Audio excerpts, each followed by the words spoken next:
What are we talking about today? We're talking about the broadheads I use to nail the dough. And these are the Spitfire XXX. Are definitely nice little broadheads. I like them. Do a lot of damage. They got 3 cutting edges. They are 100 grains with 2-inch cutting diameter, and it says it is safe for up to 400 feet per second. Just to let y'all know, when I fired it off at that doe, it was shooting at 415. I'm going to put it on a chrono eventually to just make sure that my setup is, if it's going over the 400 feet, if it's actually doing 415.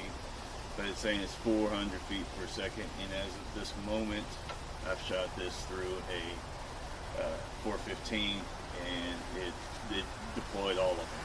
Now, I was shooting a broadhead safe target because I'm actually, I'll use one broadhead to make sure it's flying where it's supposed to. Now, going through the target, they did not open, which, you know, at first I was like, well, that's good. I might not be a no-go, but then again, those targets are designed not to really do any damage, you know, to your broadhead. So that's one of the reasons why it didn't open. But it did open going through the deer. Like I said, this is just a quick look at the Spitfire XXX broadheads, 2-inch cutting diameter. Alright, here you go.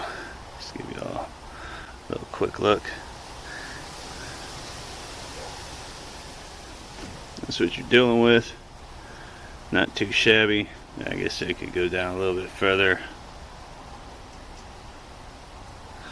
But there you go. Not too bad at all.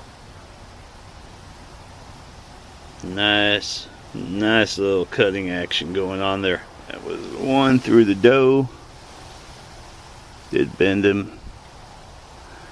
But there you go. That's how it went through the doe. Knocked her down, made her plow the dirt. Definitely Spitfire XXX. If you haven't tried them, might be something you wanna give a look at. Really good broadheads.